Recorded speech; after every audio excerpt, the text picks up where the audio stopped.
My parents skipped my MIT graduation to watch my sister's engagement party, only to realize later it was the day I cut them out of my life. 5 years later, the world looked different. Or maybe I finally did. That morning, I zipped up a navy dress I didn't even like and stared at myself in the hotel mirror. My name is Haley Quinn, I'm 29. And if you think you know how this ends, stay tuned. The invitation had read, family only. I laughed when it arrived. Family, the same word that once meant obligation, now a scar that had finally healed. But my cousin's wedding wasn't something I could avoid. Not when my aunt had called crying.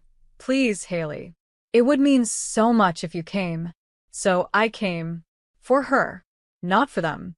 As I walked into the ballroom, laughter and perfume hit me like static. Champagne glasses clinked, camera flashes sparkled, and somewhere in the middle of it I saw them. My parents.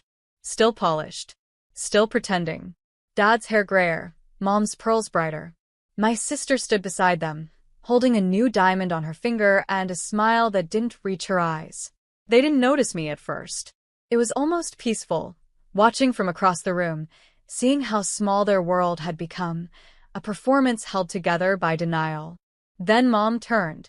Her eyes caught mine and froze, wide with disbelief. Haley? Her lips mouthed silently. I nodded once. No wave. No smile. Just recognition. Across the ballroom, my father's laughter faltered. My sister's hand tightened around her champagne flute. 5 years of silence condensed into one electric heartbeat. I didn't go to them. I just stood still. The ghost they created, finally solid again. And from that distance, I realized the truth. They hadn't skipped my graduation. They'd forfeited my life. The ballroom smelled of roses and old money, expensive, rehearsed, and painfully familiar. My cousin's wedding had the kind of perfection my mother always craved. Coordinated dresses, gold-rimmed plates, and conversations polished to sound effortless. I stayed near the back, clutching a flute of sparkling water, invisible as ever. 5 years ago, I had stood on a different stage, holding my MIT diploma while other parents screamed with pride. Mine never came. They were too busy posing for engagement photos with my sister, the golden child. That day, I'd blocked their numbers. No goodbye, no drama, just silence. Now, the silence was broken by my aunt's cheerful voice. Haley, you made it, she said, pulling me into a hug that smelled like perfume and nostalgia. Your mom's been hoping to see you. Has she? I asked softly. She's been regretful, she offered, eyes darting toward the head table. My mother sat there, back straight, face stiff. My father leaned close to whisper something, and my sister, still glowing, still adored, laughed too loudly. They hadn't changed. The air around them still bent toward performance. I excused myself, walking outside to the terrace. The night air was cold but honest. I pulled out my phone, thumb hovering over an old text thread labeled family. Empty. No messages since the day I deleted them. Behind me, I heard footsteps. Haley. My father's voice. Older, rougher, almost human. I turned slowly. 5 years, I said. That's how long it took you to notice. He swallowed hard. We thought you needed space. No, I replied quietly. You needed attention. You just couldn't share it. The music swelled inside, muffled through the glass doors. And for the first time, I didn't feel like the forgotten daughter. I felt like the one who finally left the stage.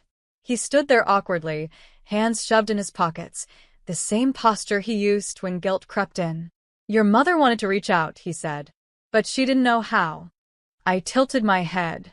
You both managed to plan an entire engagement party on the same day I graduated MIT. I'm sure communication isn't the problem. His mouth opened, then closed again. We didn't realize how much that hurt you. I let out a quiet laugh. You didn't realize because you didn't look. Because her ring mattered more than my degree. For a moment, he seemed smaller, like the man who used to build science projects with me in the garage, back before image swallowed sincerity. You're right, he whispered. We failed you. Behind the glass, my sister appeared, radiant in her champagne dress, the kind of beauty that had always earned her applause without effort. "Dad," she called, stepping onto the terrace. Then she froze. Oh, Her tone dropped flat. "You came." "I was invited," I said. She smiled thinly. "By mistake, I assume." Dad sighed. "Girls, please, not tonight." I turned to her. "You look happy." "I am," she said, though her eyes betrayed exhaustion. "You still working in Boston?" "I run my own firm now," I replied. "AI consulting."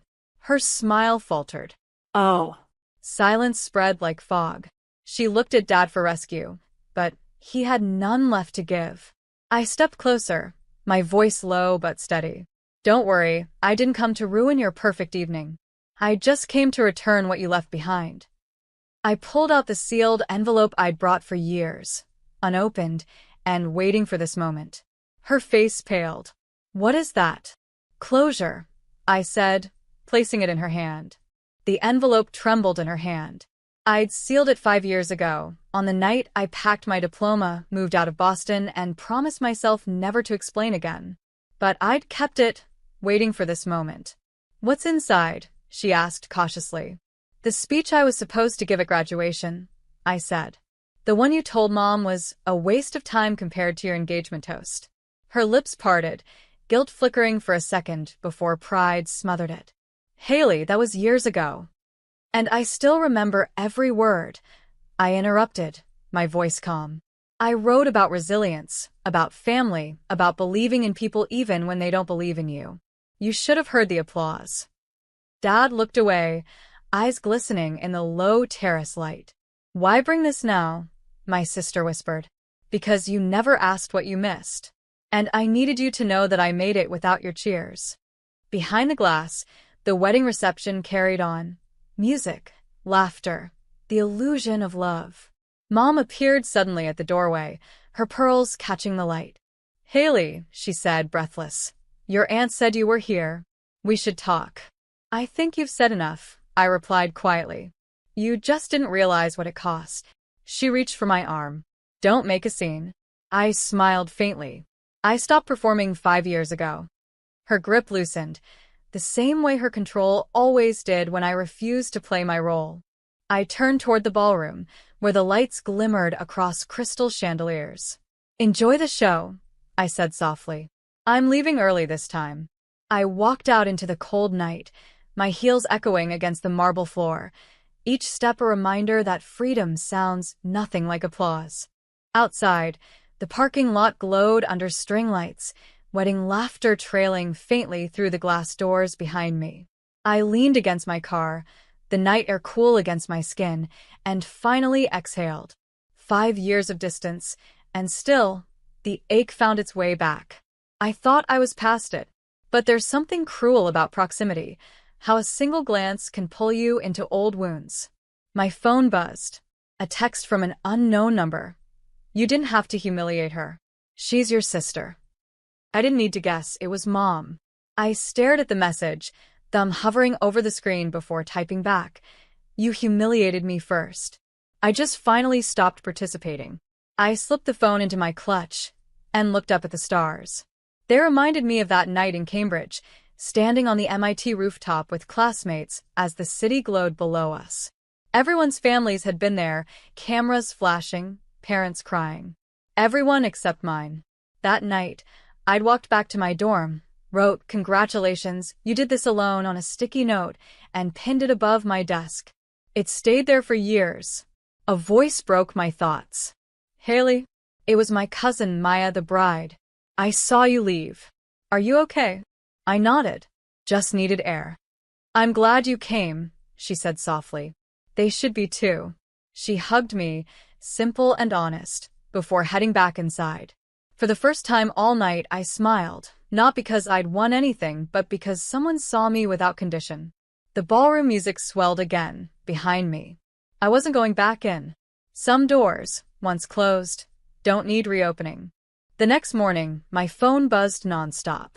Missed calls, voicemails, Mom, Dad, even my sister, all stacked one after another like echoes of a past I'd outgrown. I made coffee and let them play out on speaker while I watered the plants in my apartment. Mom first. You embarrassed your family, Haley. Do you even understand what you've done? Dad next. You could have handled that privately. You made your mother cry. And then my sister, voice soft but venom-laced. You've always needed attention. Congrats, you got it. I shut the phone off. The plants didn't care who'd skipped my graduation. They just needed sunlight and water, simple, consistent things my family never offered. Later that afternoon, my assistant at the firm, Callie, peeked into my office. Haley, the press email about your AI project. Do you want me to forward it to you? Press email? She nodded. A feature request. MIT Alumni Network wants to highlight your work. Said they tried contacting your family for comment, but no response. The irony twisted like poetry. They hadn't celebrated my success back then, but now the world wanted to. Send it, I said, smiling. That evening, I drafted the statement myself. To every student whose achievements were met with silence, build anyway. Some applause comes late, some never comes, but your work is still worthy. When it published 2 days later, the headline read, MIT grad turned CEO inspires with message about unseen daughters. The comments poured in. Women from everywhere shared stories of being overlooked, undervalued, unseen. And for the first time, my name wasn't attached to pain. It was attached to purpose. Somewhere I knew my parents were reading it too. And silence, once my punishment, had finally become their own. The article went viral overnight.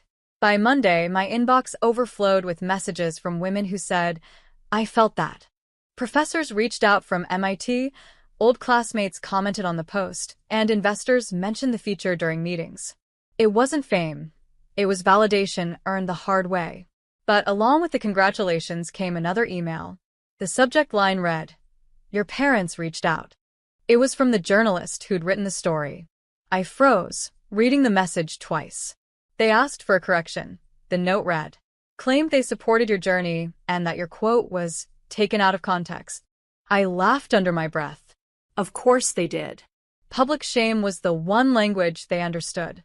That evening, as the sun bled into the skyline, I sat on my apartment balcony with my laptop open and drafted another response. Not angry, not bitter, just true. The story is accurate. The silence happened. The lesson remains. Love that demands performance isn't love, it's control. The journalist replied within minutes. Understood. Your words stand. The next morning, the article update trended again. Haley Quinn responds with quiet grace. My name sat under the phrase quiet grace, 2 words no one in my family had ever used for me. A message came in that night from an unknown number. We didn't realize what we lost until the world saw you. Mom. I stared at it for a long moment before deleting it without reply. Because she was right. They finally understood what they'd lost. But I wasn't the daughter they remembered anymore. I was the woman they helped create by never showing up. And that was their legacy, not mine. A few months later, I stood backstage at an MIT conference, the same campus I'd once walked across in a cap and gown alone. The auditorium was filled with students, alumni, and faculty. I was the keynote speaker for Women in Innovation. When they introduced me, the applause was thunderous, echoing off the walls that once held my silence. I took a deep breath and stepped into the light. I used to think success meant being seen. I began. But sometimes, the ones who should have seen you first never do. So, you build your own mirror. The room was quiet, listening, really listening. I told them about failure, resilience, and the strange freedom that comes when you stop chasing people who only love the version of you that serves them. I didn't name my parents, but everyone in that audience knew exactly who I was talking about. Afterward, students lined up to meet me, clutching notebooks, resumes, and hope. One girl with trembling hands whispered, My parents miss my graduation too. Thank you for making me feel less invisible. I smiled and said, You're not invisible. You're just waiting to stand in your own light. Later, when the hall emptied, I walked through the campus courtyard. The same wind that once carried my tears now carried peace. My phone buzzed again, another message from Mom. "We're in town. Can we see you?" I looked at the glowing screen for a moment, then powered the phone off. Some stories don't need sequels. Instead, I looked up at the bronze plaque on the wall, engraved with my name under Distinguished Alumni. I touched the cold metal and whispered, "You miss this too." And as the evening sun fell across the campus, I realized their absence had been the cost of my becoming.